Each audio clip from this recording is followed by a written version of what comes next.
მოგესალმებით ღვთისმშობლებო, ეს უკვე მე-7 ვიდეო რგოლია ლოცვების საკითხთან დაკავშირებით. თუ არ მოგისმენიათ გასული 6 ვიდეო რგოლი, მოგიწოდებთ რომ შემოდით პირად გვერდზე. რიგით 59 ვიდეო რგოლიდან მოისმინეთ სრულიად ეს ვიდეოები, რათა თქვენ შეძლოთ ზეციერ მამასთან ურთიერთობის დამყარება ლოცვების მეშვეობით. სწორედ აქ სხვადასხვა ვიდეოში სხვადასხვა საკითხთან დაკავშირებით განმარტავ ამას, თუ როგორ უნდა დავამყაროთ ზეციერ მამასთან ურთიერთობა ლოცვებით, ისე რომ მან შეისმინოს ჩვენი ლოცვები და გვიპასუხოს. ამას იმიტომ გირჩევთ, რომ შეძლოთ განავითაროთ ეს თქვენი პირადი ურთიერთობა ზეციერ მამასთან, ჩვენი სიცოცხლის შემოქმედთან. კიდევ ერთხელ გარწმუნებთ, რომ ეს შესაძლებელია და ამაზე დიდ კმაყოფილებას და დიდ ბედნიერებას ვერაფერი მოგანიჭებთ ამ სამყაროში.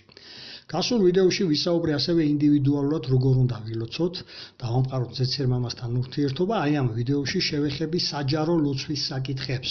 როცა მაგალითად ორნი ან სამნი ლოცულობენ, ან მორწმუნეთა ჯგუფი ლოცულობს, როცა ლოცულობს ეგრეთ წოდებული ღვთის ეკლესია, ანუ ქრისტიანი ადამიანების კრებული. ანუ იმ ადამიანების კრებული, რომლებიც სწორედ აი ამ მიზნით შეიკრიბნენ, რომ განადიდონ უზენაესი ღმერთი და ამავე დროს მიიღონ მისგან დასწავლება, ხელმძღვანელობა, დამოძღვრა წმინდა წერილების მეშვეობით, ხო? დაიმოწმონ. საერთოდ წმინდა წერილების წაკითხვამდე აუცილებელია ღმერთს მივმართავდეთ ლოცვებით. მარტო იქნები თუ სხვა მორწმუნე ადამიანებთან ერთად, ამას უკვე არ აქვს მნიშვნელობა, ვიდრე ბიბლიის წაკითხვას, ამა თუ იმ მონაკვეთის წაკითხვას დავიწყებთ.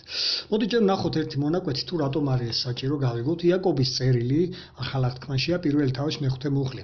უნდა ვაღიაროთ, რომ არც ერთი ჩვენგანი არა ვართ ჭკუის კოლოფები. ერთადერთი სიბრძნის წყარო ეს თავად ჩვენი შემოქმედია, ყოვლად ბრძენი და ყოვლად უზენაესი. და თუ რაიმე ცოდნას ვიძენთ მისგან და მას შემდგომ ცხოვრებაში ვიყენებთ უკვე აი ამ შეძენილ ცოდნას. სწორედ ეს გვაქცევს ჩვენ ბრძენებად, იმ გაგებით, რომ უკვე ჩვენით კი აღარ მოქმედებთ, არამედ იმას ვაკეთებთ, რაც გვირჩია ზეციერმა მამამ მისი სიტყვიდან, წმინდა წერილებიდან. აი ამ შემთხვევაში შეიძლება ითქვას, რომ ღმერთი მოქმედებს ჩვენში, ანუ ეს ჩვენით იმოქმედოს ღმერთმა განკვეულ საკითხებში მივცეთ ამისი შესაძლებლობა ჩვენ ზეციერ მამას. ეს ზუსტად მაშინ ხდება, თუ ჩვენ ყოველთვის უყურებთ ყველაფერს მისი თვალით, ზუსტად ისე როგორც ფიქრობს ზეციერი მამა და როგორც მოქმედებს ზეციერი მამა. და ამას ჩვენ ვიგებთ სწორედ წმინდა წერილების კითხვისას. თუ ჩვენც მსგავსად ვიწყებთ ფიქრს და მოქმედებას, როგორც ვკითხულობთ წმინდა წერილებიდან, ამიტომაც აუცილებელია სწორედ ყოველი წაკითხვის წინ ეს რო გავაკეთოთ, ვთხოვოთ მოგცეს თავისი სიბრძნე, დაგვანახოს წაკითხული მონაკვეთიდან რა არის მისთვის მისაღები, ანუ სანამ წავიკითხავთ ეს წინასწარ უნდა ვთხოვოთ, რომ დავანახე, მამა, გთხოვ ქრისტეს სახელით, მაჩვენე აი ამ მონაკვეთიდან რა არის შენთვის მისაღები, რა მიუღებელი, რომ მე ეს გავითვალისწინო ჩემს ცხოვრებაში და შენი თვალით უყურო ხო ყველაფერს. ისე მოვიქცე, როგორც შენთვის არის მოსაწონი. ასეთ ლოცვებს წარმოვთქვათ, ეს დაახლოებით ნიმუშია თქვენი სიტყვებით და ის გვანახებს მე რომ როგორ გამოიყენოთ ესა თუ ის საკითხული აზრი ჩვენს პირად ცხოვრებაში, საკუთარ თავთან მიმართებით იქნება ეს, თუ სხვების მიმართ დამოკიდებულების დროს. აი ამგვარად ჩვენში და ჩვენი მეშვეობით შეიძლება ითქვას, რომ იმოქმედებს ღმერთი, როცა სრულად დავყვებით მისნებას და მივცემთ იმის შესაძლებლობას სრულად გამოგვიყენოს თავისი საქმის გასაკეთებლად. აი ამ საქმეებიდან ერთ-ერთი სწორედ ესაა ახლა, რასაც მე ვაკეთებ. თქვენ შეიძლება პირდაპირ ჩათვალოთ, რომ იმოძღვრებით ღმერთისგან. მართალია მე მიყენებს ღმერთი და იმ აზრებს თვალწინ გიდებთ, რასაც ზეციერი მამა გეუბნებათ და არა პირადად მე უბრალოდ ვახმოვანებ, ხო, კითხულობ. და აი სწორედ ასე ხდება ეს ყველაფერი, როცა წმინდა წერილს კითხულობს ადამიანი, როცა იკრიბებიან ადამიანები წმინდა წერილების წასაკითხად, მოსასმენად, იქიდან სარგებელი რომ ამოიღონ, ღვთის სიბრძნე რომ მიიღონ და იმოქმედონ, აუცილებელია ამის წინ ილოცოთ. და თუ ამას ახლა ვაღიარებთ, რომ განუზომელია ღვთის სიბრძნე, მაშინ გვაჩვენებს ეს მონაკვეთი სწორედ აქ რაც იკითხება, ამის აუცილებლობას, რომ ყოველთვის შევთხოვოთ მამას, მოგცეს ეს სიბრძნე, რა თქმა უნდა ისევ და ისევ მის განსადიდებლად, მისი წმინდა საქმის უკეთესად გასაკეთებლად. და აი ამ შემთხვევაში ეჭვი უკვე აღარ გვეპარება, რომ ზეციერი მამა აუცილებლად გვაკურთხებს ჩვენ თავისი სიბრძნით, რათა აღვასრულოთ მისი ნება და ვაუწყოთ გარშემო მყოფებს თუ რა არის მისი ნება, მისი ბრწყინვალე დიდებული განზრახვები თავის ქმნილებებთან, ადამიანებთან დაკავშირებით. ეხლა მსგავსი რამ თქვა იესო ქრისტემაც, თუ ნახავთ აგერ მათეს სახარებას, პირველივე სახარება ახალ თქმაში, მე-18 თავის მე-19-მე-20 მუხლებს.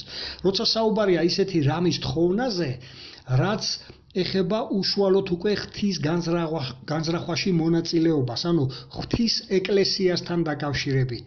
რადგან პირადი საკითხები ინდივიდუალურია, როგორც უკვე ვისაუბრαμε გასულ 6 ვიდეოში, ხოლო როცა წყდება ეკლესიის, ანუ ქრისტიანული კრების საკითხები, აქ უკვე საუბარია ჯგუფურ ლოცვებზე. არა აქვს მნიშვნელობა შეკრებილი ადამიანების რაოდენობას. არამედ საკითხს, რისთვისაც ლოცულობენ მორწმუნეები. შეთანხმებულად და ეს შეთანხმებაც მიღწეულია წმინდა წერილების საფუძველზე, ანუ კვლავაც ღვთისნების შესაბამისობაშია. მივაქციოთ ყურადღება სწორად წარმოთქმული ლოცვა რა არის ასეთ დროს. საკითხი პირველი, აი საკითხი მოიძებნება, უნდა მოიძებნოს წმინდა წერილში, ყველანი აი ამ საკითხში უნდა შეთანხმდნენ, ლოცვით უნდა მიმართონ არა იესოს, არამედ ზეციერ მამას იესოს სახელით, იესოს შუამავლობით. და იესო როგორც შუამავალი, ჩვენი მეფე და მღვდელმთავარი უკვე გარანტიაა იმისა, რომ ასეთი ლოცვა შესმენილი იქნება და როგორც მე-19 მუხლის ბოლოშია, პასუხიც არ დააყოვნებს ზეციერი მამისაგან, რომელიც სათანადო დროს, სათანადო სახით გვიპასუხებს. აქვე მინდა ჩანართი გავაკეთო ამინის მნიშვნელობასთანაც, როცა ინდივიდუალურად ვლოცულობთ, ამ დროსაც ამინით ვამთავრებთ, როცა საჯარო ლოცვებია, მაშინაც. აგერ მაგალითად მათეს სახარების მე-6 თავის მე-13 მუხლს დაურთავ და ამ მუხლიდან მეორე ნაწილს, ბოლო ნაწილს შევეხები, მე ეს თვითონ მამაო ჩვენოს ეს ლოცვის ნიმუში განხილული მაქვს რიგით 51 ვიდეო რგოლებში, მაგრამ ჩვენ შევეხოთ ახლა ამ ბოლო ნაწილს. ნახეთ, სათხოვარს როცა დავასრულებთ, როცა რაღაცა ვთხოვეთ ზეციერ მამას ჩვენს ლოცვაში, აუცილებლად ვასრულებთ განმადიდებელი სიტყვებით, აი მაგალითად ვიტყვი კიდე, მაგალითად განადიდებ, ხომ? მხოლოდ შენ გეკუთვნის მამა ქება ყოველივესთვის, ან მაგალითად შენია მამა დიდება მარადჟამს და ნებისმიერი განმადიდებელი სიტყვები, რომლებიც შეიძლება მოიძიოთ ფსალმუნებიდან, ან თქვენით ხო გულიდან რაც ამოგივათ, რომ განადითოთ ზეციერი მამა, რომ დიდება შენ, ზეციერო მამა ამ ყოველივესთვის და გთხოვ შეისმინე ეს ლოცვა და ბოლოს უკვე ვამთავრებთ აი ამ სიტყვით. ამინ. ამინით ეუბნებით აი ამას ღმერთი ამ დროს გრძნობს, როცა შენ ამინს იძახი, რომ შენ მასთან დაასრულე საუბარი. რომ ის მერე რასაც ილაპარაკებ ამინის მერე ის უკვე ლოცვაში აღარ ითვლება, ხო? ანუ ამინით შენ ასრულებ ზეციერ მამასთან საუბარს და ადასტურებ, რომ დაეიყოსო ასე შენ სათხოვართან დაკავშირებით. ნახოთ ახლა საჯარო ლოცვისას, როდესაც ერთი ლოცულობს, დანარჩენები თავდახრილები ისმენენ იმ ერთის ლოცვას, რაზეც უკვე შეთანხმდნენ წმინდა წერილებიდან და ლოცვის დასრულებისას, როცა მომლოცველი იტყვის ამინს, სხვებიც ეთანხმებიან და ამბობენ ამინს. დაეთანხმნენ ამაში, რომ ეს სათხოვარი შეისმინოს ღმერთმა, საერთო სათხოვარია ეს. მაგალითად ნახეთ კორინთელთა პირველი წერილის მე-14 თავის მე-16 მუხლი. აქედან ჩანს, რომ საჯარო ლოცვისას ჯგუფი, რომელიც ისმენს მომლოცველის ლოცვას, რომელიც კონკრეტულ საკითხზე ლოცულობს, წინასწარ უკვე შეთანხმებულია იმ საკითხზე წმინდა წერილებიდან და მათ შორის არაა ბუნდოვანება, რომ იქ არავინ ამბობს ლოცვის ბოლოს ამინს, თუ კი მაგალითად ვინმე გაუთვითცნობელია იქ, გაურკვეველია ხო მისთვის რაზე ილოცეს. ასეთ დროს პიროვნება არ იტყვის ამინს, არ დაეთანხმება მომლოცველს, იმიტომ რომ არ მოусმენია რაზე შეთანხმდნენ, რაზე ითათბირეს, კრება რაზე ჩატარდა, ხო იქ რისთვის შეიკრიფა ეკლესია, რა მონაკვეთი განიხილეს და ბოლოს რო ილოცებენ ამის იტყვიან, ხო ეს პიროვნება გაურკვეველი იქნება, ამიტომ ის არ იტყვის ამის. ამიტომ ვინც ეთანხმებიან მომლოცველს, ისინი ამბობენ ამის. ამინი ნიშნავს დასტურს, რომ ეთანხმები მომლოცველის მიერ წარმოთქმულ სათხოვარს, რომელიც მან შეკრებილი ადამიანების სახელით შეავედრა უზენაეს ღმერთს, ზეციერ მამას. იგივე აზრია მაგალითად აქვე შემდეგ წერილშიც კორინთელების მეორე წერილის პირველი სოჩია, ყოველი ლოცვა სრულდება ამინით. ოღონდ ეს ხდება განმადიდებელი სიტყვების შემდეგ. ლოცვაში როცა ვასრულებთ ლოცვას ჯერ არის განმადიდებელი სიტყვები და ბოლოს ამინი. ამინის მერე უკვე აღარაფერს ვამატებთ, რადგან ამინით ვადასტურებთ ჩვენ რომ დავასრულეთ ზეციერ მამასთან საუბარი. ხვდებით ხო რატომ არასწორი ახლა აი ამ სიტყვის ამინის ყველა ფოტოსა თუ ყველა ისეთ წინადადების ბოლოს რომ მიაწერენ ხოლმე სოციალურ ქსელებში ეს ნამდვილად მიუღებელია უფლისათვის. აქვე მინდა გითხრათ საჯარო ლოცვისას როგორ ეტყობათ ხოლმე მომლოცველებს მათ აქვთ თუ არა ზეციერ მამასთან ნამდვილად ურთიერთობა და თუ აქვთ როგორია ეს ურთიერთობა, საიდან ჩანს ეს ვინც ისმენთ მომლოცველის ლოცვას და თუ აკვირდებით მათ ლოცვებს. პირველ რიგში აქ კიდევ მინდა იმას გაუსვა ხაზი, რომ ვისაც საერთოდ ყოველდღიურად ლოცვები არ აგაქვთ ზეციერ მამასთან და უბრალოდ ამბობთ, რომ ქრისტიანები ხართ. ქრისტიანებად ვერ ჩაითვლებით. თქვენ შეიძლება ჩაითვალოთ უბრალოდ მორწმუნე ადამიანებად, რომლებსაც გწამთ ღმერთის არსებობის. ეს სხვა რამეა. მაგრამ თუ შენ ნამდვილად გწამს ღმერთის არსებობის და ცდილობ გაიცნო იგი და შეხვიდე მასთან ურთიერთობაში, როგორც ქრისტე აკეთებდა მას და მე გასულ ვიდეო რგოლებში ვისაუბრე. აი მაშინ ითვლები ქრისტიანად თუ შენ გაქვს ყოველდღიური ურთიერთობა ზეციერ მამასთან ლოცვების მეშვეობით. და სწორედ ახლა ამას ხსნი, აი როგორ გავიგოთ, ვინც ლოცულობს და როდესაც უსმენთ მის ლოცვას, მას აქვს თუ არა ნამდვილად ზეციერ მამასთან ურთიერთობა. როგორც აღნიშნე, ხო, ესაა საუბარი ღმერთთან, ლოცვა.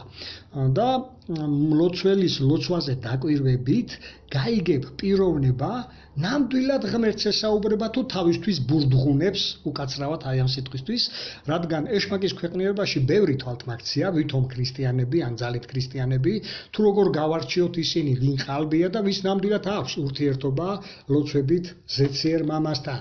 ეს ჩემს გვერდზე აი ამ თუ შემოხვალთ გასულ ვიდეო რგოლებში გაიგებთ ასევე და ახლაც მინდა ასეთი მაგალითი მოვიყვანო, მაგალითად ტელეფონთან ავიღოთ ტელეფონზე საუბარი, ხო? როდესაც შემთხვევით შევესწარით ვინმე საუბარს. ეხლა მართალია უკულტურობა და უზრდელობა არ შეიძლება, რომ თუ ვინმე საუბარი დაიწყო ტელეფონზე, ჯობია ჩვენ მოვერიდოთ, თვითონ თუ არ მოგვერიდა, ხო? ეს არ არის სწორი, როცა ვიღაცა ორი საუბარს ვისმენთ, მაგრამ თუ შევესწარით, რომელიც ვიღაცას ესაუბრება, პირველი რომ თქვენ ნამდვილად შეგიძლიათ გაარჩიოთ ის მართლა ესაუბრება თუ არა ვინმეს, თუ უბრალოდ თქვენ გაჩვენებთ თავს თითქოს ესაუბრება. არის ესეთი შემთხვევებიც ხოლმე, ხო? ამას მარტივად მიხვდებით. და მეორე, მიუხედავად იმისა, რომ თქვენ ვერ ხედავთ იმას, ვისაც ის ესაუბრება ტელეფონზე მოსაუბრეს, ხო? მაგრამ მარტივად შეგიძლიათ დაადგინოთ მისი საუბრიდან გამომდინარე, როგორი ურთიერთობა აქვს მას იმ პიროვნებასთან, ვისაც ესაუბრება. უბრალოდ უცხომ დაურეკა და ოფიციალური საუბარია მათ შორის, ოჯახის წევრს ესაუბრება თუ ახლო მეგობარს და თბილი ურთიერთობაა მათ შორის თუ პირიქით, საერთოდ ვერ ამყარებს კომუნიკაციას მოსაუბრესთან. ხო? აი ეს ბევრი რამ შეგიძლიათ დაადგინოთ მათ საუბარზე დაკვირვებით თუ ვინ არიან ისინი ერთმანეთის და როგორი ურთიერთობაა მათ შორის.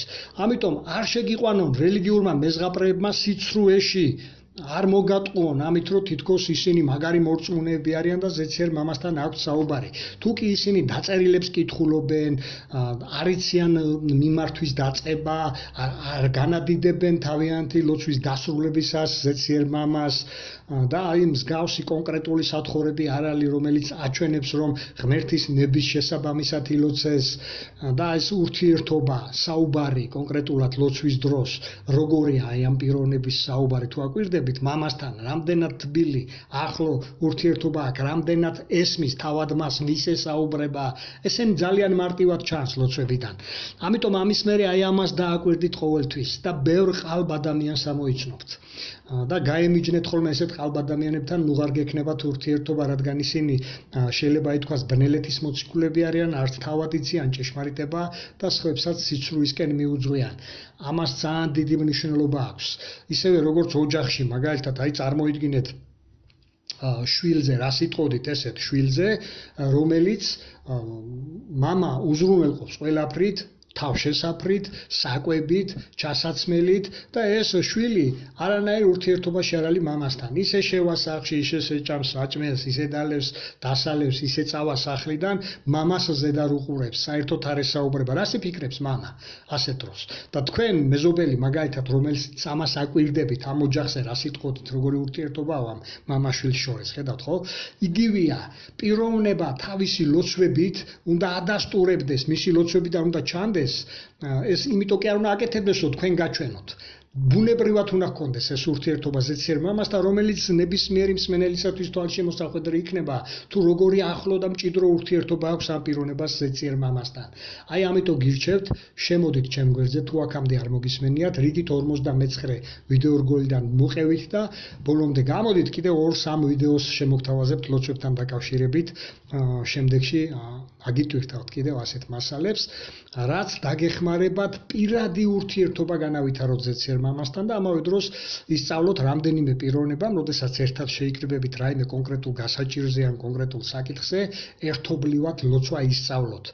მაგალითად, ოჯახის წევრი ავადმყოფობს, ხო, მისთვის ლოცვა ისწავლოთ. ამას შევეხები შემდეგ ვიდეო რგოლში, თუ რას ნიშნავს ეგოისტური ლოცვები, ასეთი ლოცვებიც არსებობს, როცა კონკრეტულად პიროვნება სულ თავის თავზე და მხოლოდ სათხოვარზეა კონცენტრირებული და გარეშეები ავიწყდება, ახლობლები, ოჯახის წევრები, გაჭირებულები და მათზე არ ლოცულობს და როგორ უყურებს მე ღმერთი ასეთის ლოცვას. ამიტომ გამოიწერეთ ჩემი გვერდი, რომ შემდეგი ვიდეო რგოლიც არ გამოტოვო.